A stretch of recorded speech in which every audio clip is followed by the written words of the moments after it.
Bismillahirrahmanirrahim. Assalamualaikum warahmatullahi wabarakatuh. Saya Zain Maulana, SIP MA PhD, dosen Prodi Hubungan Internasional Universitas Muhammadiyah Yogyakarta. Kali ini saya akan menyampaikan terkait dengan PDD UKT-PT bidang pengajaran untuk mata kuliah Hubungan Internasional di Asia Tenggara. Ini adalah RPS yang sudah disusun untuk kita gunakan dalam mata kuliah ini. Di mata kuliah ini akan ada 3 CPL yang akan dicapai. Yang pertama, CPL 2, menunjukkan kemandirian dan tanggung jawab serta menjunjung tinggi etika akademik. CPL 4, menguasai pengetahuan tentang sejarah dan isu hubungan internasional di kawasan Asia Tenggara. CPL 5, mampu menganalisis perilaku aktor, isu-isu, dan fenomena hubungan internasional di kawasan Asia Tenggara. Adapun CPMK-nya ada 4. Yang pertama, menguasai politik dan sistem pemerintahan negara-negara di Asia Tenggara. CPMK 2, menguasai sejarah dan sistem tata kelola ASEAN. CPMK 3, mampu menganalisa dinamika dan persoalan yang terjadi di kawasan Asia Tenggara. Dan CPMK 4, mampu menganalisa peran dan pengaruh negara superpower terhadap kawasan Asia Tenggara. Kemudian ada 6 sub CPMK, yaitu terdiri dari 1, mahasiswa mampu menjelaskan terbentuknya masyarakat dan nilai-nilai di Asia Tenggara. Sub CPMK 2, mahasiswa mampu menjelaskan perkembangan demokrasi dan hak asasi manusia di Asia Tenggara. Yang ketiga, mahasiswa mampu menjelaskan sistem politik dan pemerintahan serta kebijakan luar negeri negara-negara di Asia Tenggara. Yang keempat, mahasiswa mampu menjelaskan pembentukan dan perkembangan ASEAN. Yang kelima, mahasiswa mampu menganalisis fenomena hubungan internasional di kawasan Asia Tenggara dalam kerangka ASEAN. Dan yang keenam, mahasiswa mampu menganalisis pengaruh negara besar terhadap dinamika politik di Asia Tenggara. Kemudian, korelasi antara CPMK dan sub CPMK-nya adalah sebagai berikut, seperti ini. CPMK 1 nanti terkait dengan sub CPMK 1, sub CPMK 3, dan sub CPMK 5. CPMK 2 terkait dengan sub CPMK 1, sub CPMK 3, dan sub CPMK 4.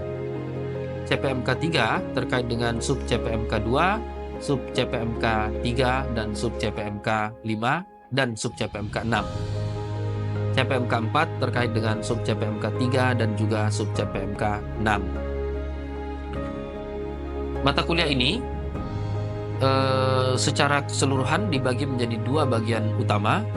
Bagian pertama akan membahas terbentuknya negara-negara di Asia Tenggara dan juga sistem politik dan pemerintahan yang dilakukan atau diterapkan oleh negara-negara di Asia Tenggara.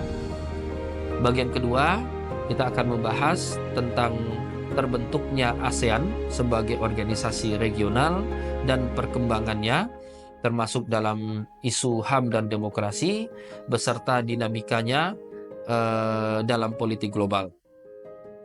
Adapun bahan kajian yang akan termasuk dalam mata kuliah ini ada 5, yaitu sistem politik dan pemerintahan, politik luar negeri, regionalisme dan integrasi ekonomi, keamanan kawasan, dan yang kelima, studi demokrasi dan HAM.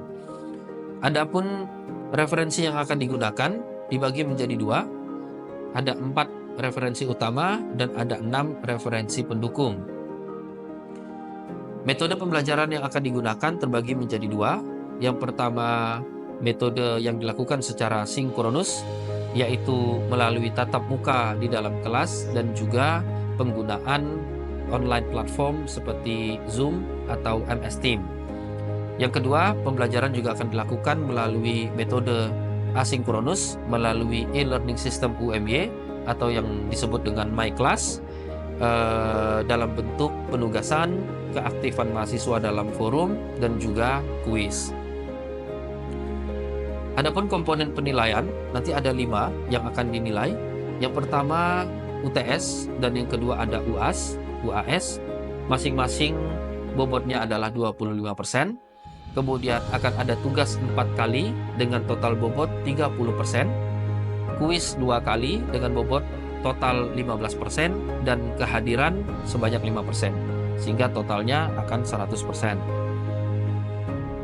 Berikut adalah tampilan dari My Class untuk mata kuliah ini.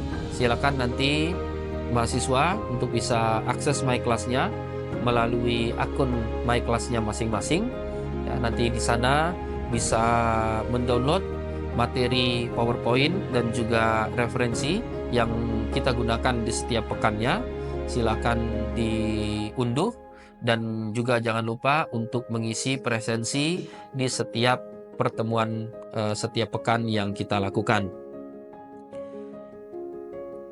Baik, terima kasih.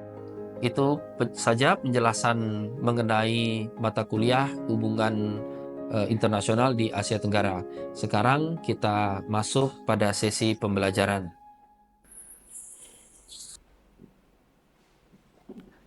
Baik, bismillahirrahmanirrahim. Assalamualaikum warahmatullahi wabarakatuh. Waalaikumsalam warahmatullahi wabarakatuh. Ya, selamat pagi semuanya. Ketemu lagi di kelas saya, ya, di mata kuliah HI di Asia Tenggara, dan hari ini pertemuan ke-9 kita akan bahas tentang kejahatan massal di Asia Tenggara. Nanti kita akan fokus pada studi kasus isu Rohingya.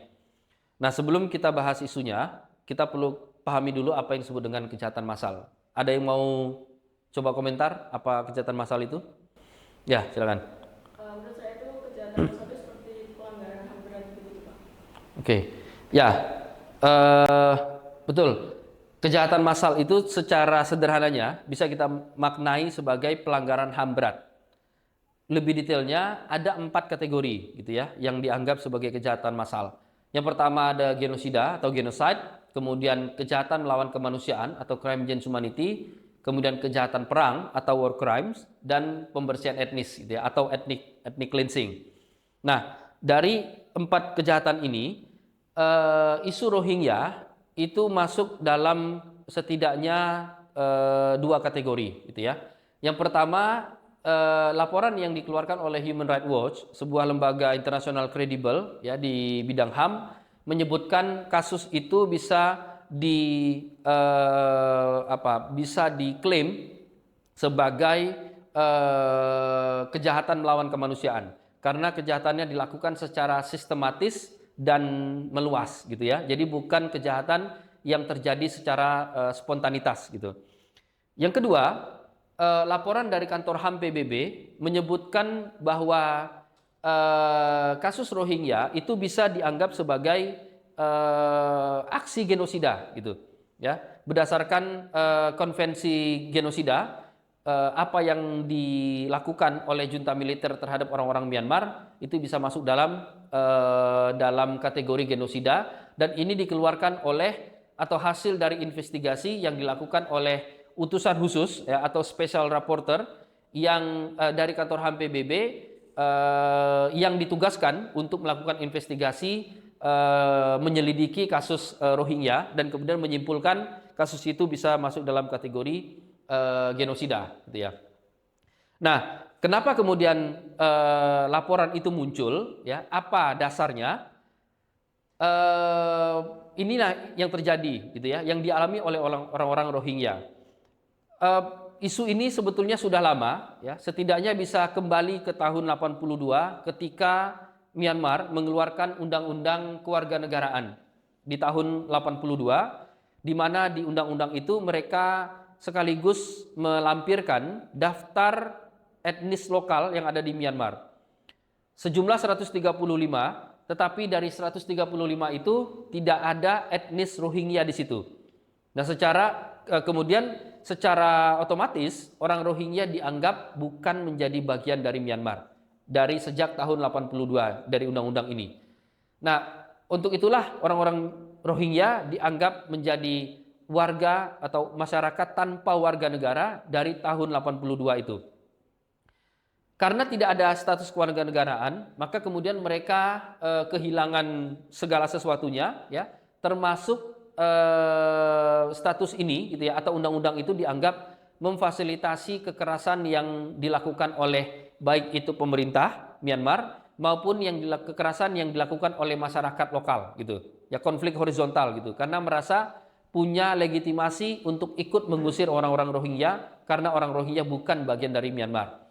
Kekerasannya macam-macam, ada rasisme, marginalisasi, persekusi, pembunuhan gitu ya, pemerkosaan, penyiksaan hingga upaya pengusiran. Nah, salah satu puncak kekerasan yang dialami oleh orang Rohingya terjadi di tahun 2017 ketika junta militer Myanmar melancarkan operasi pembersihan ya atau clearance operations yang mereka lakukan di 25 Agustus 2017. Akibat dari clearance operations ini dunia internasional perhatiannya meningkat gitu ya, yang kemudian akhirnya menjadikan isu ini menjadi konsumsi publik internasional gitu. Kekerasan ini meluas, tidak hanya pembunuhan, penyiksaan dan lain-lain gitu, tetapi salah satu problem yang muncul kemudian adalah meningkatnya jumlah pengungsi, baik yang sekarang berada di kamp pengungsian di Cox's Bazar gitu ya, di wilayah perbatasan antara Bangladesh dan Myanmar, atau mereka yang melarikan diri ke beberapa negara seperti ke Bangladesh yang paling dekat dan juga ke beberapa negara Asia Tenggara seperti Indonesia, Malaysia dan Thailand gitu ya. Nah, sebagian besar masih berada di kamp pengungsi di Cox's Bazar. Nah, karena sistematis dan meluasnya dampak dari kejahatan ini atau konflik ini, untuk itulah lembaga-lembaga tadi gitu ya, baik itu lembaga HAM PBB maupun lembaga seperti Human Rights Watch mengkategorikan kekerasan ini sebagai kejahatan massal gitu. Khususnya masuk dalam kategori crime against humanity atau genosida gitu ya.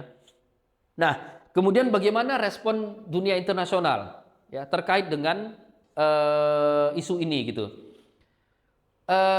Di tahun 2019 ya, lebih tepatnya 11 November 2019, Republik Gambia melaporkan pemerintah Myanmar ke ICJ, International Court of Justice, atas tuduhan kejahatan melawan kemanusiaan yang dilakukan oleh junta militer terhadap etnis Rohingya. Dari tahun 2019 sampai 2021, Myanmar masih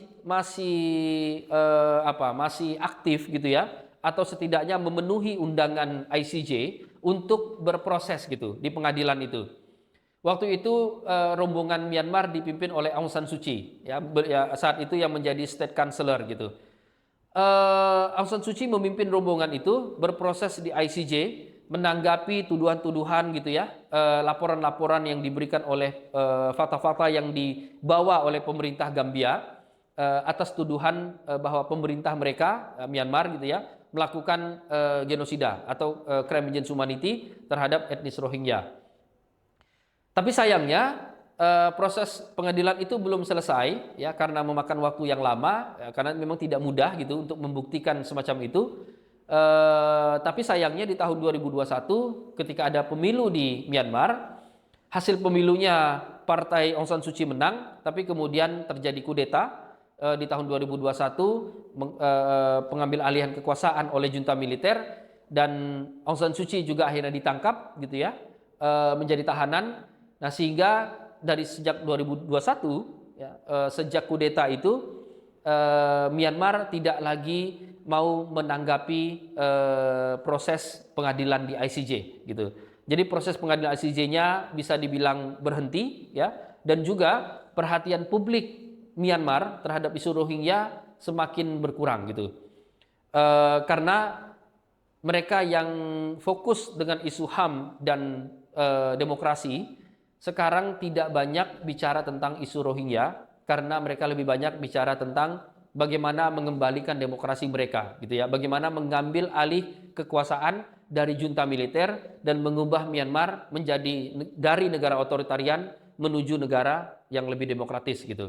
Nah, sehingga tidak banyak masyarakat atau gerakan pro HAM dan demokrasi di Myanmar yang bicara tentang isu Rohingya, termasuk Aung San Suu Kyi, gitu ya. Nah, poin terakhir saya, lantas bagaimana dengan respon kawasan, gitu ya, organisasi yang ada di kawasan ini yaitu ASEAN, gitu, dalam merespon problem atau isu yang berkepanjangan ini, gitu. Secara umum kita bisa bilang bahwa ASEAN responnya sangat terbatas dan cenderung lambat, gitu ya.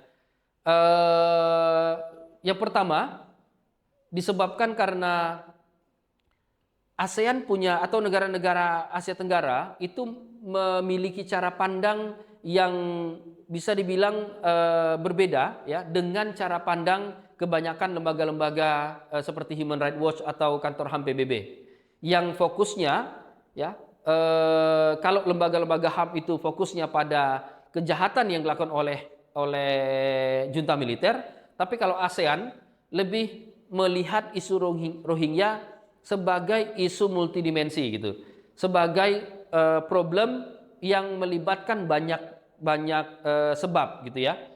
Misalnya negara-negara ASEAN itu lebih banyak fokus atau melihat isu Rohingya dalam kacamata ekstremisme, misal gitu. Yang ini dikaitkan dengan munculnya satu gerakan perlawanan yang disebut dengan ARSA, gitu, Arakan Army lah, kira-kira gitu. Ya, muncul sekelompok orang ya dari masyarakat Rohingya itu yang merasa sudah lama tertindas dan kemudian melawan, gitu. Ya. Dan itu dianggap ancaman, dan salah satu fenomena itu menjadi perhatian negara-negara ASEAN. Meskipun sebetulnya gerakan ARSA itu tidak signifikan, gitu ya. Mereka bukan gerakan yang sistematis, yang bersenjata seperti halnya ya misal Taliban yang ada di Afghanistan, gitu misalnya, gitu ya. Mereka hanya sekelompok kecil sebetulnya, gitu. Selain itu, ASEAN juga fokus pada isu konflik etnis, merujuk pada gesekan antara orang Rohingya dengan orang-orang Rakhine, yang kebetulan Rohingya itu Muslim, orang-orang Rakhine kebetulan mayoritas Buddha, gitu. Konflik etnis itu memang betul terjadi di lapangan, ya, yang mereka hidup di Rakhine State, dua etnis besar ini di Rakhine, orang Rakhine dan juga orang Rohingya, gitu. Tetapi konflik etnis ini tidak terjadi secara natural, tapi banyak argumen, gitu ya, laporan yang menyebutkan bahwa konflik etnis itu terjadi karena orang-orang Rakhine merasa punya legitimasi, gitu, untuk mengusir orang Rohingya, karena orang Rohingya dianggap bukan menjadi bagian dari Myanmar. Sehingga efek dari undang-undang kewarganegaraan itu juga ikut ambil andil, gitu, dalam menciptakan atau memperkeruh, gitu ya, konflik etnis antara orang-orang Rakhine dengan orang-orang Rohingya. Kemudian isu pengungsi dan TPPO, tindak pidana perdagangan orang. Ini juga tidak bisa dipisahkan dari problem yang menimpa, kekerasan yang menimpa orang Rohingya. Kalau tidak ada upaya pengusiran, pembunuhan dan macam-macam tadi, maka isu TPPO itu kemungkinan tidak akan sekuat sekarang, gitu. Kenapa TPPO muncul isunya, ya, tindak pidana perdagangan orang? Karena orang-orang Rohingya menjadi pengungsi, dan kalau jadi pengungsi mereka sangat rentan untuk mengalami tindak pidana perdagangan orang, gitu. Nah, sehingga fokusnya terhadap isu HAM itu cenderung terkesampingkan, gitu. Karena mereka lebih banyak fokus pada isu yang tadi, gitu ya. Nah, dampak dari cara pandang ini, respon mereka pun akhirnya lebih banyak menyelesaikan masalah-masalah yang multidimensi tadi, bukan bagaimana menyelesaikan menghentikan kejahatannya, gitu ya, atau menyelesaikan masalah pelanggaran HAM-nya, gitu. ASEAN tidak banyak menyentuh isu HAM, pelanggaran HAM-nya, tapi lebih banyak menyasar pada isu-isu yang multidimensi tadi. Misalnya bagaimana mengentaskan kemiskinan, gitu ya, orang-orang yang ada di sana, gitu. Kemudian bagaimana memfasilitasi dua masyarakat tadi, Rakhine dan Rohingya, agar bisa hidup berdampingan dengan misalnya bikinkan sekolah, bikinkan rumah sakit dan segala macam, gitu, fasilitas publik, gitu ya, misalnya. Termasuk memberikan bantuan kepada pemerintah Myanmar supaya bisa punya kapasitas yang lebih lah, kira-kira gitu.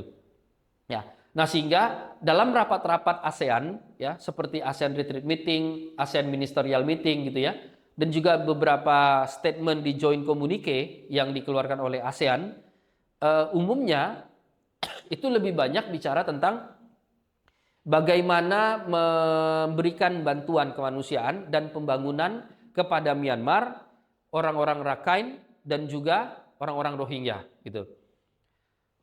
Tetapi tidak banyak menyentuh bagaimana menyelesaikan atau menghentikan kekerasan yang terjadi yang terjadi yang menimpa orang-orang Rohingya gitu ya. Karena ya cara pandang yang mereka gunakan tadi gitu ya. Cara pandang dominan yang digunakan sehingga kemudian mengarahkan respon apa yang harus dilakukan gitu.